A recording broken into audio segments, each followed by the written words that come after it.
Breaking news. Rick Scott and Ron Johnson torch Harris record at press briefing.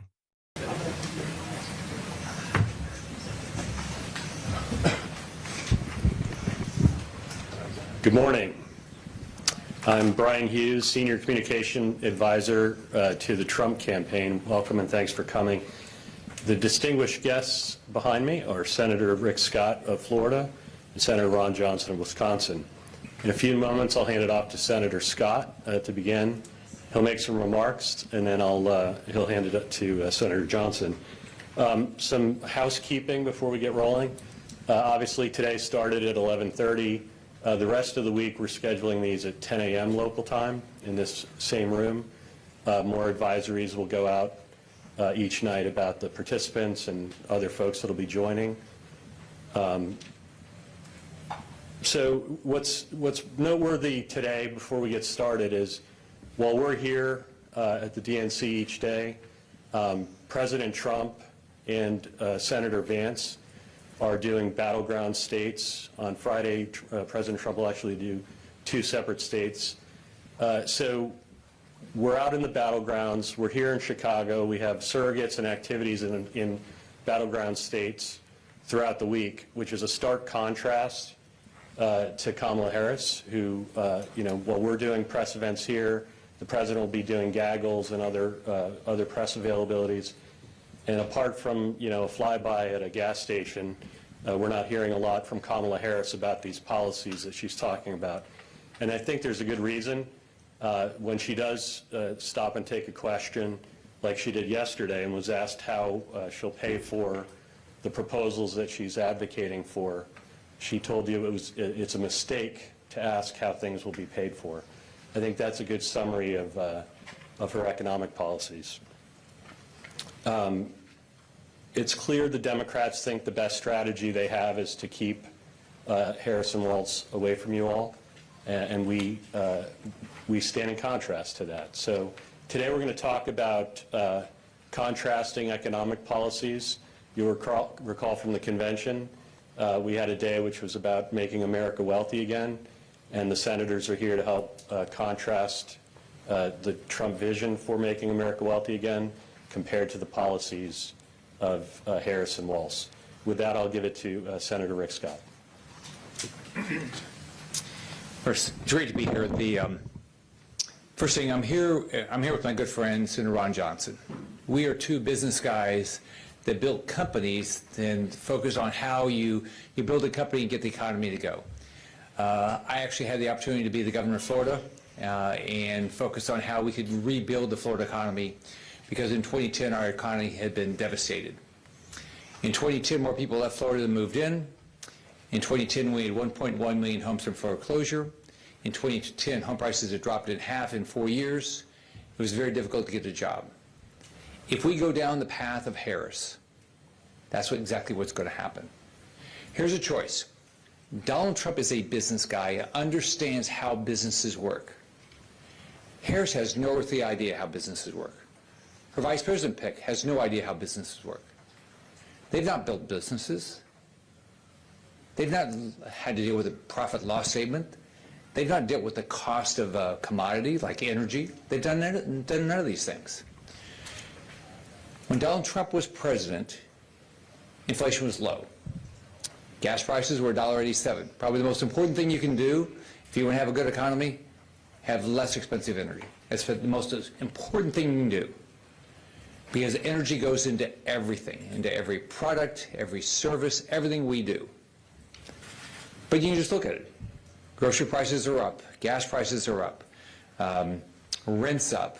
I don't know what you can find that's not up. And it's all caused because of these things. 1, high energy prices, which is intentional on the part of Biden and Harris. Number 2, the regulatory environment. No one walks into a business and says, hey, I hear you have some new regulation you have to comply with. I'll pay you a little bit more money. If you look at what Biden and Harris have done with the regulatory environment, they've made it very difficult for our companies to compete. All it does is raise the cost of them to do business, which they're going to have to pass on to the consumer. Same thing with permitting. If you can't get a permit, or it takes you forever to get a permit, right, you're either going to have shortages, right, or you're going to have to spend the money to get the permit. So what they've done, you can see what they've done just in the last 3.5 years. If we continue down this path, it's just going to get worse and worse.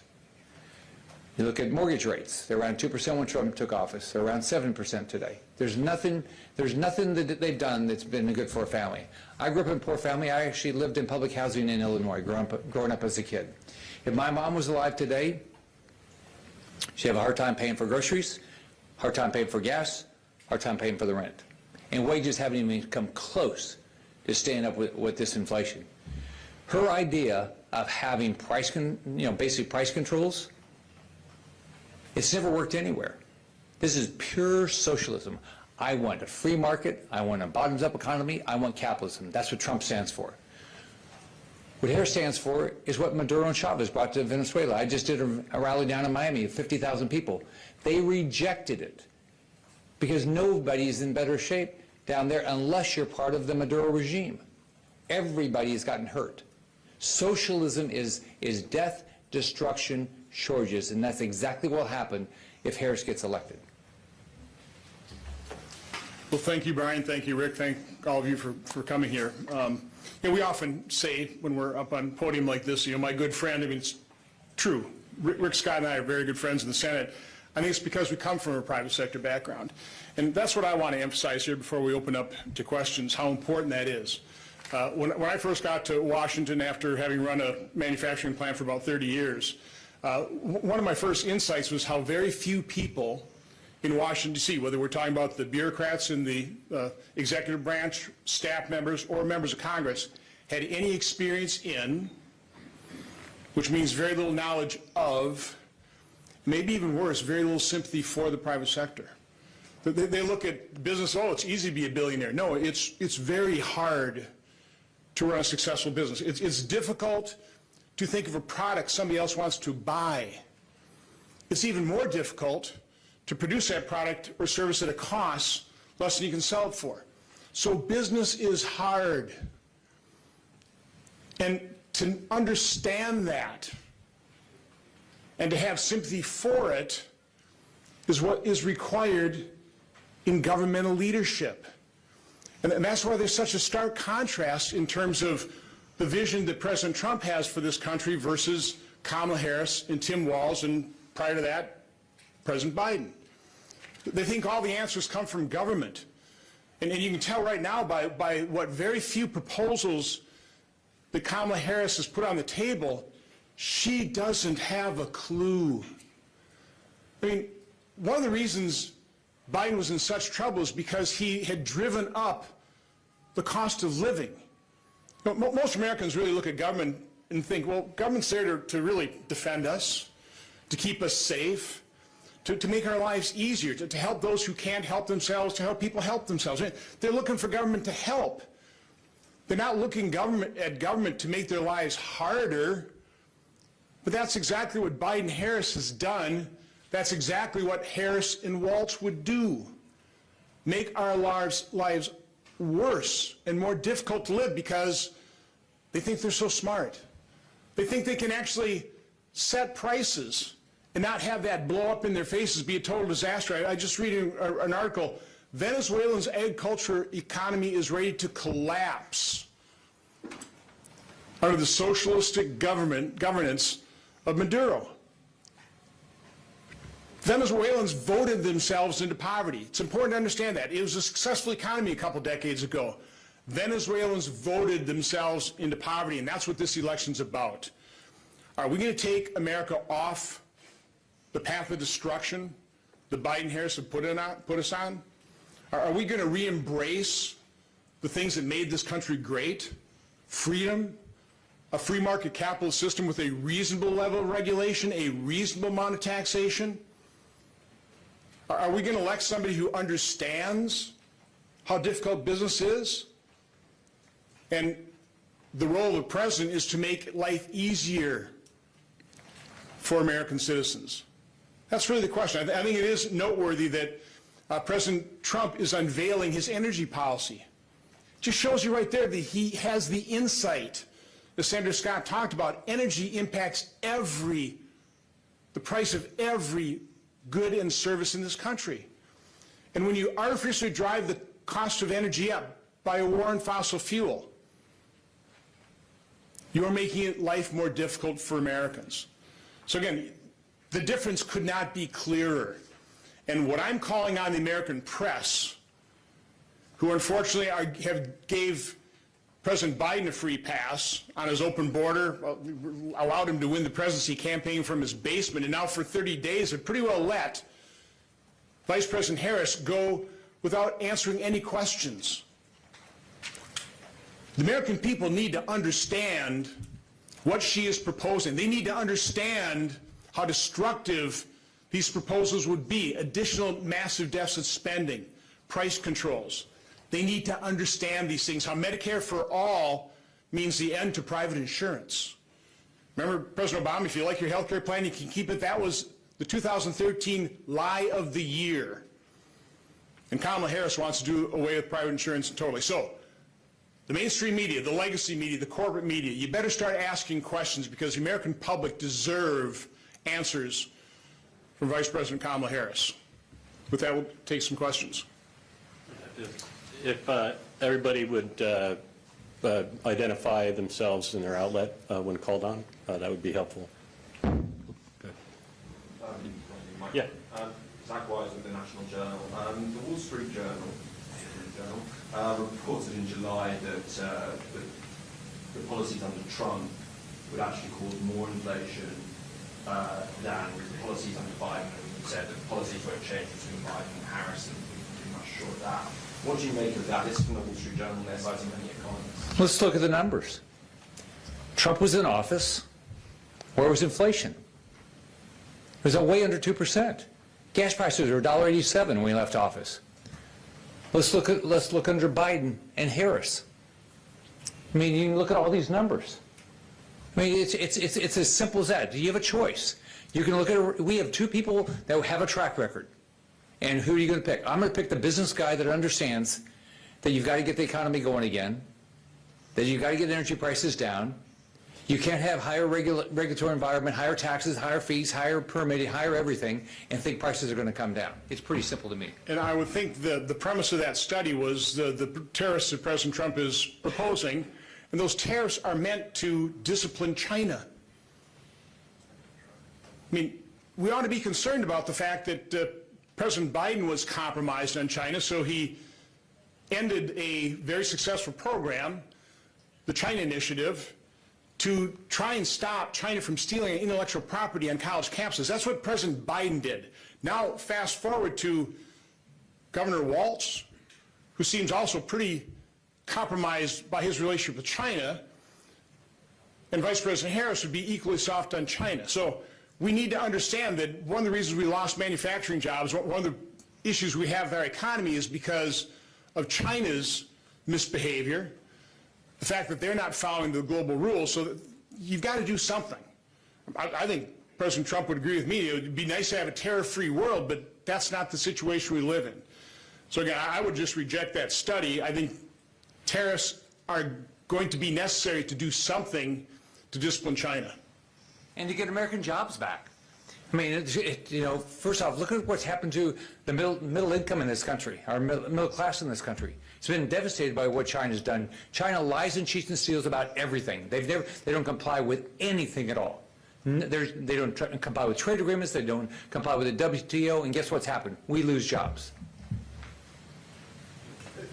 Both of you, I'd like to hear from you, especially this week. What would you like, Matt Smith, we're going to back out of Milwaukee, apologies. What would you like to hear from President Trump specifically this week on the campaign trail? Is he focusing enough on policy? Absolutely. I mean, it's clear. I mean, he's put out exactly what he will do. She won't even do an interview. Okay, because one, whatever she puts out has been a disaster. And number two, she can't answer any questions. Senator, how does he win Wisconsin? How did I win Wisconsin? How does Trump win It's, Wisconsin? I would say ground game. He's going to need a little assistance from a media that's a lot more honest and unbiased.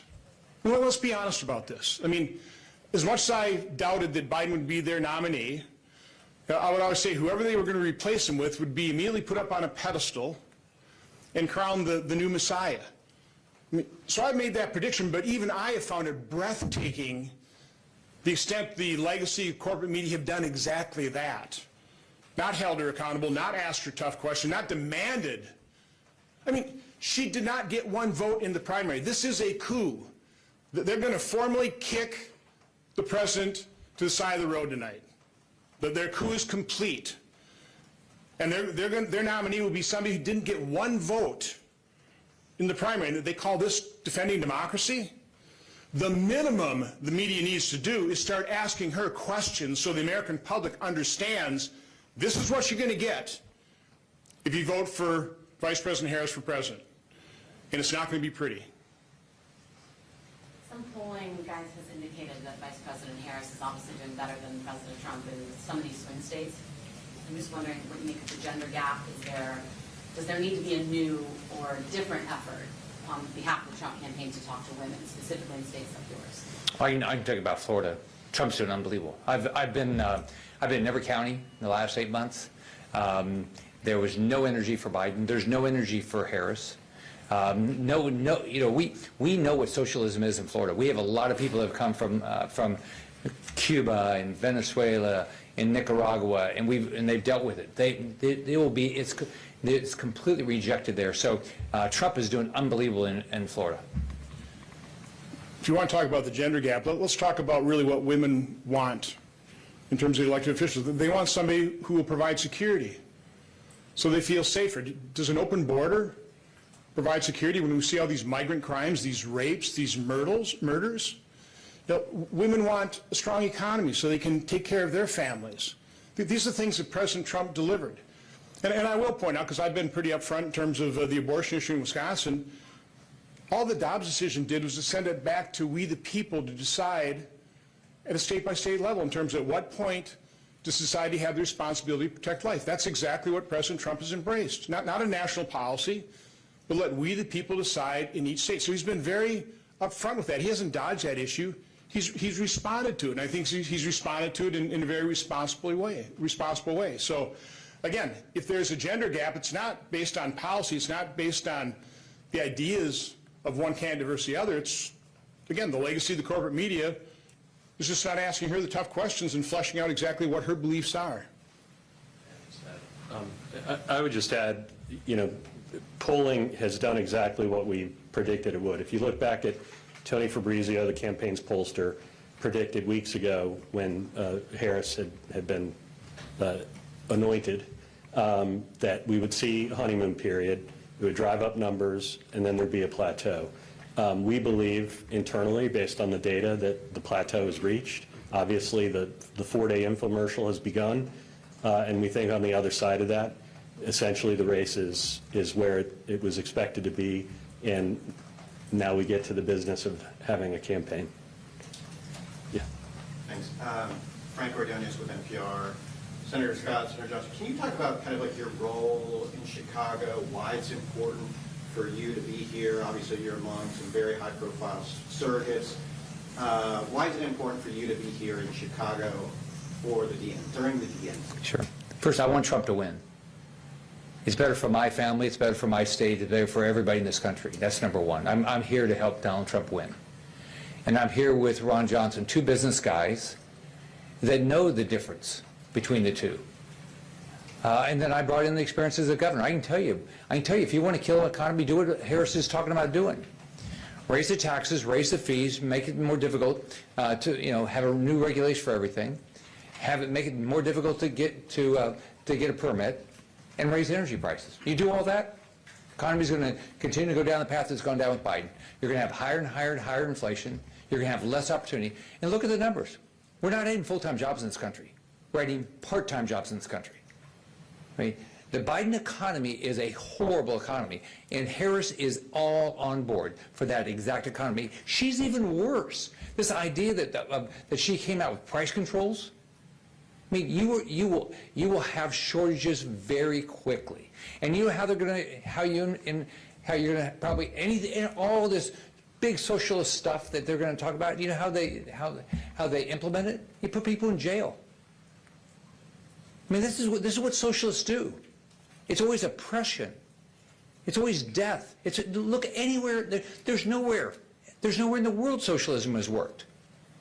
My state, we just had a rally of 50,000 people just in Miami, Venezuelans, because they're fed up with Maduro's socialism. So how does being here help Trump win? Get the message out. We're here to explain the difference between the two of them. Yeah, again, I don't think we can overstate the importance of the contrast between people who have the experience in the private sector, know how an economy works, and career politicians that don't have a clue. And like I say, just take a look at Vice President Harris's proposals. I mean, they literally are a fantasy. Again, they may sound good. Oh, prices aren't ever going to go up again. That's not the way the world works.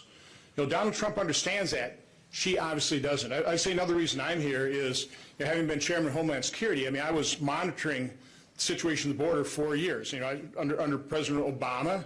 By the way, he sparked this with DACA. That was the first, and that is the proximate cause of all these other subsequent border crises, is his unlawful deferred action on childhood arrivals. But, you know, I've been tracking this, and I saw how Donald Trump successfully dealt with the issue.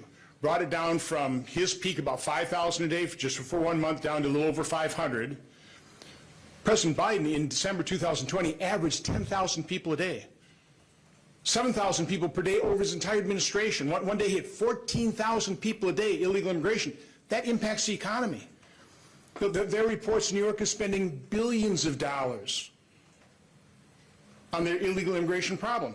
Chicago, they can't have, they're spending, I heard that on news report, to $800 million.